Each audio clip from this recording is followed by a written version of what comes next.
तो अब इसी टॉपिक पर एमसीक्यू क्वेश्चन सॉल्व करेंगे, जिसमें हमारा फर्स्ट क्वेश्चन है फर्स्ट सिनेप्सिस ऑकर बिटवीन। सबसे पहले सिनेप्सिस क्या है ये जानना जरूरी है, ठीक है। तो सिनेप्सिस होता क्या है, ये अगर हम क्या देखेंगे, सेल डिवीजन देखेंगे, तो ये जो क्रोमोसोम्स होंगे ये उसका सेंट्रोमियर होगा। तो ये जो दो आर्म है, ये दोनों आर्म है, वो कौन से आर्म कहलाते हैं? होमोलॉगस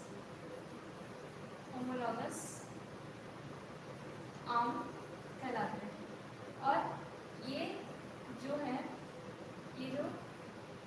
ये दोनों अप एंड डाउन दोनों आर्म जो दिखाई दे रहे हैं, ये कहलाते हैं हमारे सिस्टर क्रोमेटिड। ये हमारे सिस्टर क्रोमेटिड है। और ये दोनों आर्म कहलाएंगे नॉन सिस्टर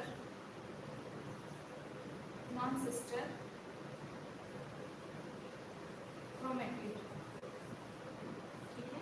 तो सिनेप्सिस होगा क्या, ये जो होमोलॉगस क्रोमोसोम के दोनों आर्म हैं वो एक दूसरे से आकर के अटैच हो जाएंगे। तो ये जो अटैच होने का प्रोसेस ही हमारा क्या कहलाता है? अटैच होने का प्रोसेस ही कहलाता है क्या? सिनेप्सिस। तो सिनेप्सिस कौन से स्टेज में या कैसे किसमें होता है? तो किसमें होगा, जो दो होमोलॉगस क्रोमोसोम्स हैं, ये दोनों होमोलॉगस क्रोमोसोम हैं, तो दो होमोलॉगस क्रोमोसोम में हमारा क्या होता है? सिनेप्सिस का फॉर्मेशन होता है। सेकंड क्वेश्चन है हमारा, in meiosis crossing over is initiated at, ठीक है। तो इसका आंसर क्या रहेगा? इसका आंसर आएगा पिकाइटिन स्टेज, ठीक है। तो एक बार डिस्कस कर लेते हैं, पिकाइटिन कहाँ पर आता है? जब सेल डिवीजन का हम कौन सा स्टेज पढ़ते हैं? मियोसिस को हम टू कैटेगरीज में डिवाइड करते हैं, है ना, meiosis first and meiosis second. तो मियोसिस फर्स्ट में क्या होगा? फर्स्ट स्टेज आता है लैप्टोटीन, फिर सेकेंड आता है जाइगोटीन, फिर आएगा हमारा पिकाइटिन, और फिर आता है डिप्लोटीन, फिर आता है हमारा डाइकाइनेसिस। आई होप कि ये जो स्टेजेस हैं वो आपको याद हो गए होंगे। मियोसिस 1 में सबसे पहले हम डिवाइड करते हैं किसमें? प्रोफेज फर्स्ट, मेटाफेज फर्स्ट, फिर आता है एनाफेज फर्स्ट, फिर आता है टीलोफेज फर्स्ट। फिर वही मैंने बताया कि जो प्रोफेज फर्स्ट का ये जो सारे हम प्रोफेज फर्स्ट को 5 टाइप्स में डिवाइड करते हैं, जिसमें फर्स्ट आता है लैप्टोटीन, सेकेंड है हमारा जाइगोटीन, थर्ड है पिकाइटिन, फिर थर्ड है डिप्लोटीन, फिर है डाइकाइनेसिस। जैसे लैप्टोटीन में क्या होता है? लैप्टोटीन में सारे जो जेनेटिक मटेरियल्स होंगे जैसे क्रोमोसोम्स, वो कैसे हो जाएंगे? कंडेंस्ड हो जाएंगे। फिर सेकेंड स्टेज में क्या होता है? जाइगोटीन में क्या होता है? हमारे बाइवेलेंट एंड सिनेप्टोनिमल कॉम्प्लेक्स,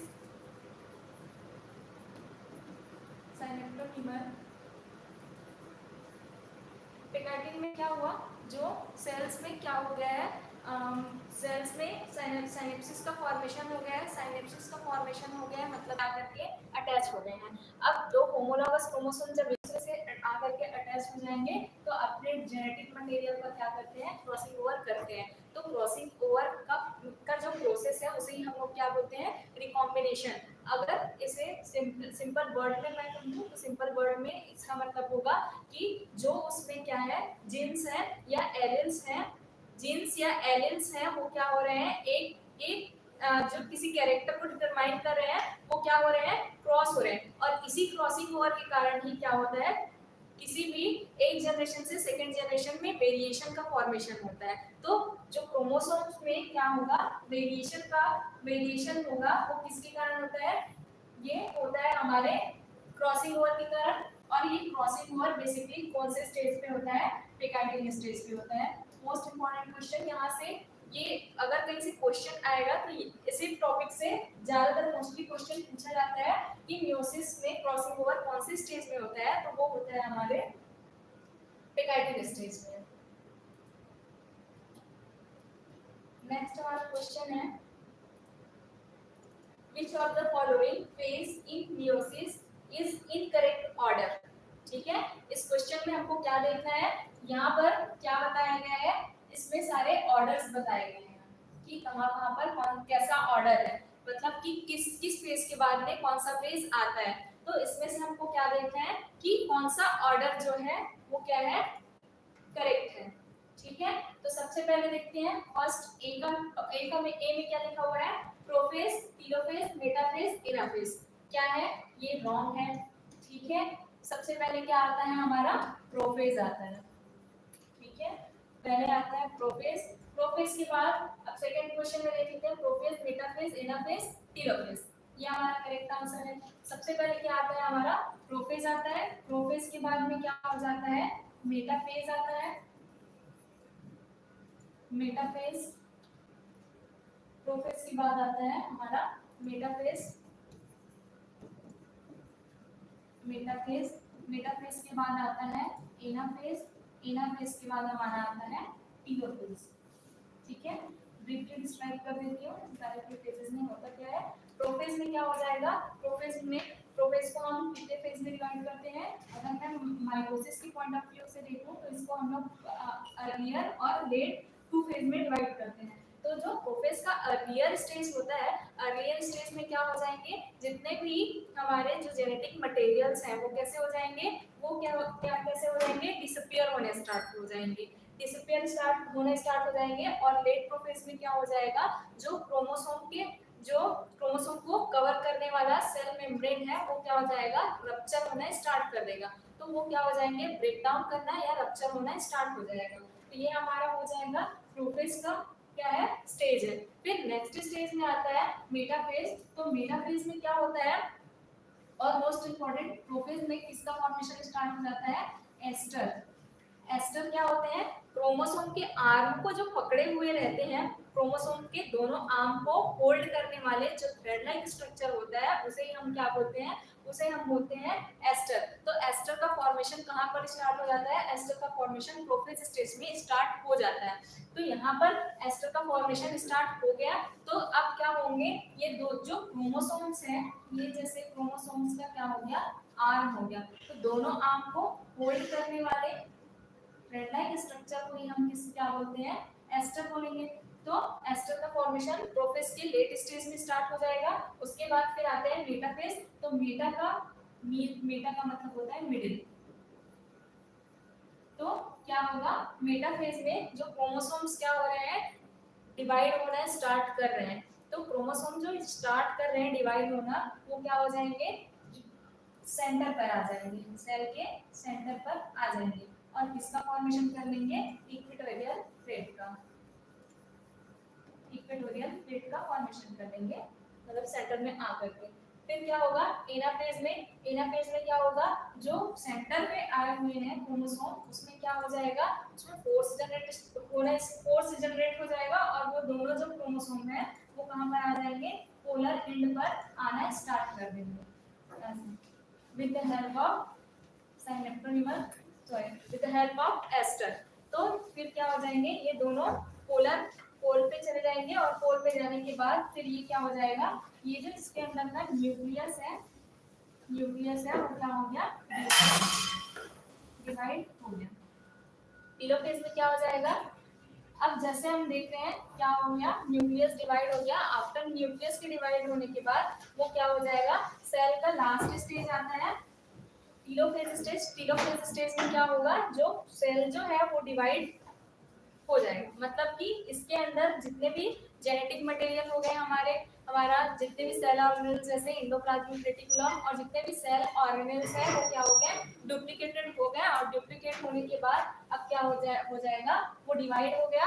और फिर क्या होगा, जो प्रोफेज के अर्लियर स्टेज में क्या हुआ था, प्रोफेज के अर्लियर स्टेज में जो न्यूक्लियर का मेम्ब्रेन है ना, न्यूक्लियर मेम्ब्रेन क्या हो गया था, रप्चर हो गया था या डिसअपियर हो गया था। वो क्या हो जाएगा, टेलोफेज स्टेज के आते आते जो डिसअपियर होने वाला न्यूक्लियर मेम्ब्रेन है वो फिर से क्या हो जाएगा, रीअपियर हो जाएगा। तो ये हो गया हमारा आंसर। हमारा आंसर होगा prophase, metaphase, anaphase and telophase एक सीक्वेंस।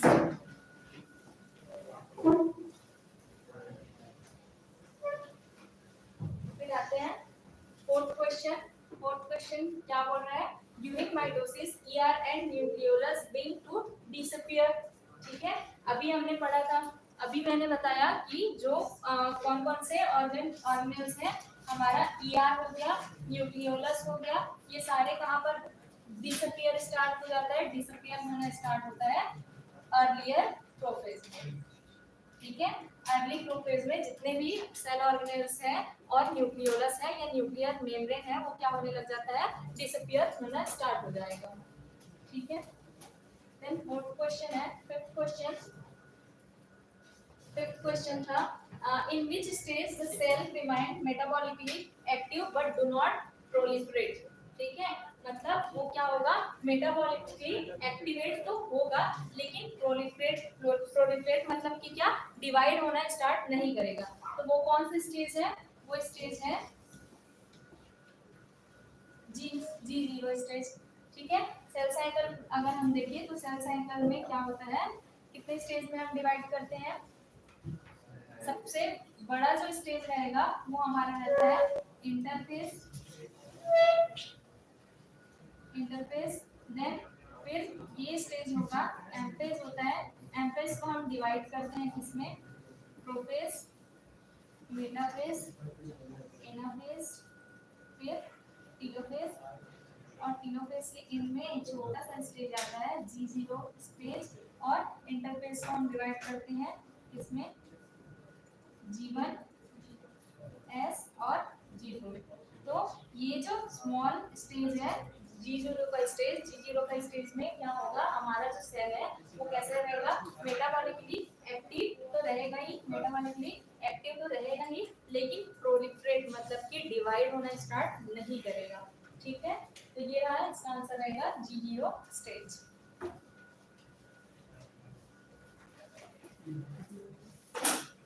फिर है नेक्स्ट, बाइवेलेंट एंड टेट्राड का फॉर्मेशन सेल साइकिल के कौन से स्टेज में होता है। क्वेश्चन है bivalent and tetrad formation in cell cycle stage, कौन से स्टेज पे होगा, ये होगा हमारा ज़ाइगोटिन स्टेज पे। ठीक है, अभी मैंने बताया था, तो क्या बताया था कि बाइवेलेंट और टेट्राड का फॉर्मेशन कहां पर स्टार्ट हो जाएगा, हमारे ज़ाइगोटिन स्टेज में स्टार्ट हो जाएगा। टेट्राड का फॉर्मेशन का मतलब क्या है कि जो भी सिस्टर क्रोमेटिड है और sister chromatid non homologous chromosome के, वो एक दूसरे से आकर के क्या हो जाएंगे, अटैच होना स्टार्ट हो जाएंगे। ठीक है,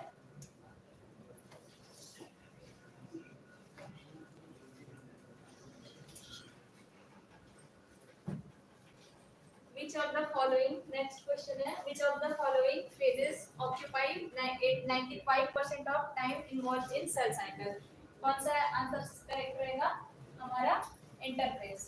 ठीक है, इंटरफेस जो स्टेज है वो सबसे क्या होता है,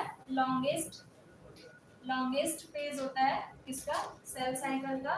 तो इस वजह से यहाँ पर इस क्वेश्चन का आंसर होगा इंटरफेस, क्योंकि वो 85% जो टाइम इन्वॉल्व होता है सेल साइकिल में, तो वो कौन सा होगा, इंटरफेस वाला होगा, जिसमें क्या होता है G1, G2 और G1, G2 और S फेज में डिवाइड करते हैं। सबसे पहले G1 में वो क्या हो जाएगा, मेटाबॉलिकली एक्टिवेट हो जाएगा।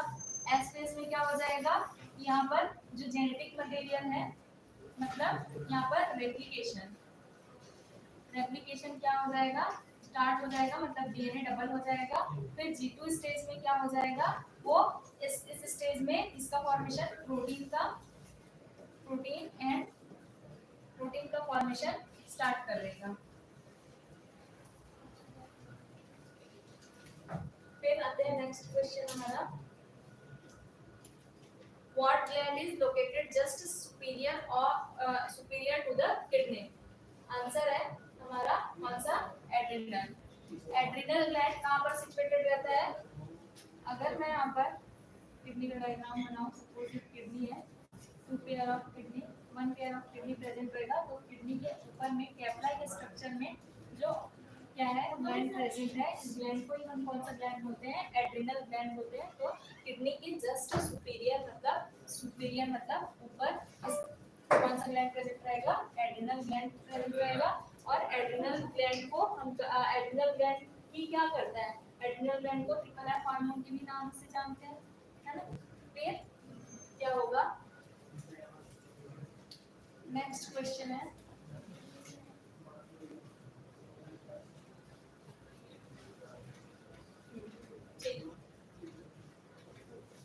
Question number 9, the endocrine gland responsible for the body's circadian rhythm in the is the, तो कौन सा है, सर्केडियन रिदम को कौन के लिए कौन रिस्पांसिबल रहता है, हमारा पीनियल ग्लैंड। ठीक है, सर्केडियन रिदम क्या होता है इसे बता देती हूँ, क्या होगा, सर्केडियन रिदम मतलब हमारा क्या होगा, बायोलॉजिकल क्लॉक भी बोलते हैं, बायोलॉजिकल क्लॉक भी बोलते हैं जिसे। ठीक है, तो सर्केडियन मतलब ऐसा लाइफ पैटर्न जो कितने 24 आवर में कंप्लीट होगा, उसे हम लोग क्या बोलते हैं, सर्केडियन रिदम बोलेंगे। ठीक है, फिर क्या होता है, सर्का एन्युलर मतलब कि क्या होगा, ये एनुअली कंप्लीट होगा, मतलब कि 1 मंथ के लिए अगर हमारा बायोलॉजिकल क्लॉक क्या रहेगा, सेटेड रहेगा, उसे हम लोग क्या बोलेंगे, सर्का एन्युलर बोलेंगे। तो ये हो गया सर्केडियन रिदम को कौन कंट्रोल करता है, हमारा पीनियल ग्लैंड कंट्रोल करता है। और पीनियल ग्लैंड से कौन सा हार्मोन रिलीज होता है, मेलाटोनिन हार्मोन पीनियल ग्लैंड से रिलीज होता है। फिर नेक्स्ट क्वेश्चन है हमारा, question number 10, the pancreas which are the cell that secrete insulin decrease the blood level of glucose. ठीक है, तो कौन सा, पैनक्रियास से कौन सा हार्मोन रिलीज होता है, पैनक्रियास से हमारा हार्मोन रिलीज होता है इंसुलिन। ठीक है, पैनक्रियास से हमारा हार्मोन रिलीज होता है इंसुलिन, और इंसुलिन का वर्क क्या है, इंसुलिन का वर्क है हमारे बॉडी में ग्लूकोज लेवल को क्या करता है, ये मेंटेन करता है। ठीक है, तो ग्लूकोज लेवल को मेंटेन करने के लिए इंसुलिन सीक्रेट होता है, और ये इंसुलिन क्या करता है, ब्लड लेवल को कंट्रोल करता है। और इंसुलिन का सीक्रेशन कहाँ से होता है, बीटा सेल से होता है। ठीक है, अगर मैं बताऊं तो पैनक्रियास में कितने टाइप्स के सेल्स होते हैं, 3 टाइप के सेल्स होते हैं, अल्फा, बीटा और गामा। तो अल्फा सेल किसका सीक्रेशन करता है, ग्लूकेगॉन का सीक्रेशन करता है अल्फा सेल। बीटा सेल किसका सीक्रेशन करता है, इंसुलिन का। और जो है डेल्टा सेल किसका सीक्रेशन करता है, ये अभी तक अननोन है। ठीक है, फिर नेक्स्ट है, जो इंसुलिन है, एक और बता देना चाहूंगी, इंसुलिन जो है, इंसुलिन को हम क्या बोलते हैं, आइसोलेट ऑफ लैंगरहैंस।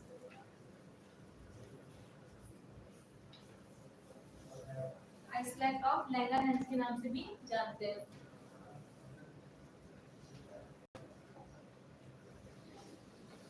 फिर नेक्स्ट है, which of this is not an endocrine gland। ठीक है, तो इसमें से कौन सा एंडोक्राइन ग्लैंड नहीं है, तो कौन सा नहीं है, इसमें से सलाइवरी ग्लैंड जो है वो एंडोक्राइन ग्लैंड नहीं है। क्यों नहीं है? क्योंकि ये कौन सा ग्लैंड है? एक्सोक्राइन ग्लैंड है। एक्सोक्राइन ग्लैंड है और मोस्टली जो सलाइवरी ग्लैंड्स होते हैं उससे जो केमिकल सीक्रेट होते हैं उसे हम लोग क्या बोलते हैं? उसे बोलते हैं हम एंजाइम्स।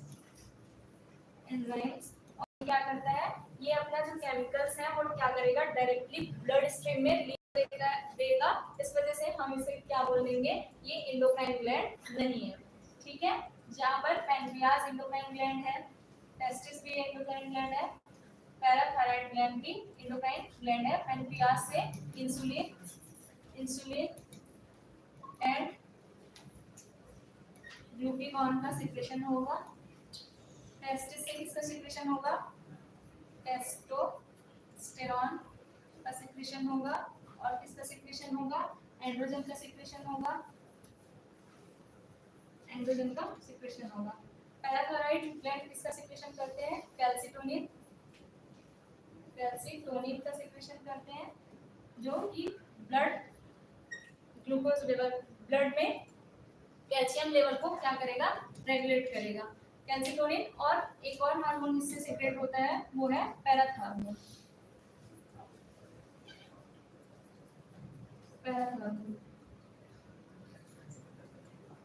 नेक्स्ट है which of the following gland which can be classified as an endocrine gland and exocrine gland।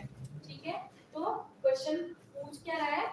ऐसी कौन सी ग्लैंड है जो क्या करता है? एंडोक्राइन और एक्सोक्राइन दोनों की तरह बिहेव करता है। तो हमारा क्या है? पैनक्रियाज।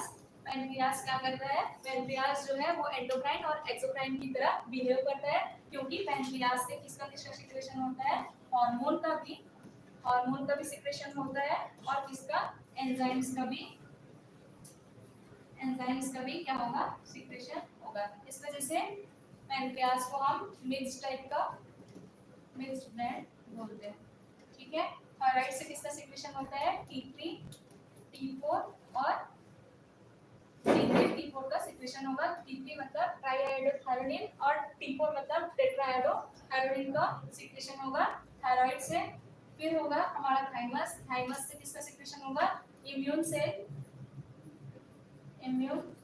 का फॉर्मेशन होगा, जैसे T cell. T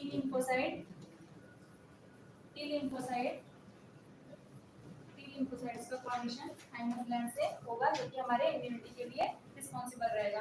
pituitary gland से बहुत सारे रिलीजिंग या ट्रॉपिक हार्मोन रिलीज होते हैं। नेक्स्ट है क्वेश्चन है हमारा, which gland controls basal metabolic rate BMR। तो कौन सा ग्लैंड कंट्रोल करता है? थायराइड ग्लैंड है, जो हमारा क्या करेगा? बेसल मेटाबॉलिक रेट को कंट्रोल करेगा, क्योंकि थायराइड ग्लैंड ही क्या करता है? टेम्परेचर का रेगुलेशन करता है और मेटाबॉलिक एक्टिविटी को भी क्या करता है?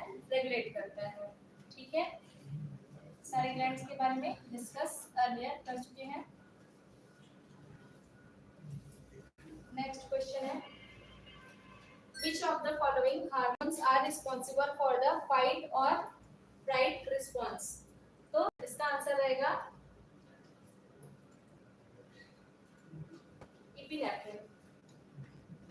Epinephrine hormone and non epinephrine hormone है, जो फ्लाइट और फाइट के लिए क्या करता है? रिस्पांसिबल होता है। तो इपिनेफ्रिन और नॉन इपिनेफ्रिन कहां से सीक्रेट होता है? एड्रिनल ग्लैंड से सीक्रेट होता है, जो कि किसका रेगुलेशन करता है? हमारे इमोशनल बिहेवियर को कंट्रोल करेगा। और क्या करेगा?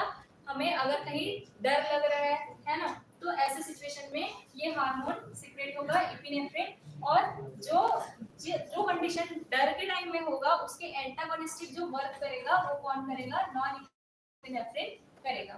ठीक है, जिसका सिक्रेशन कहां से होता है? एड्रिनल ग्लैंड से होगा।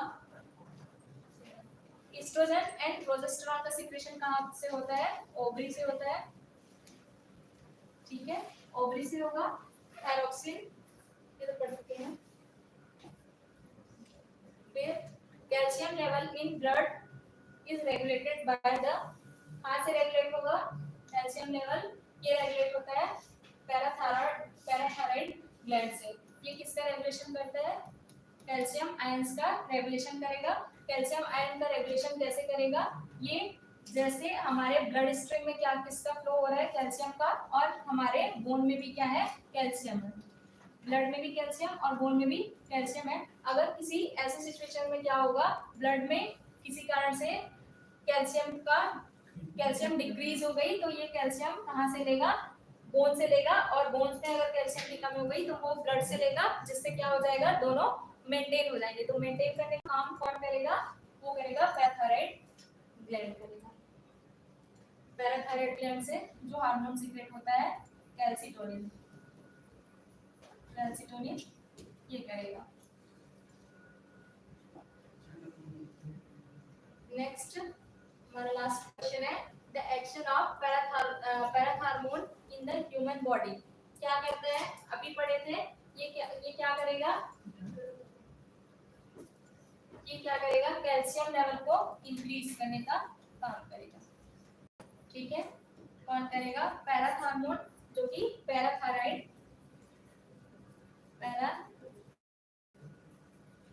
ग्लैंड से रिलीज होता है। तो क्वेश्चन हमारा कंप्लीट होता है। Thank you.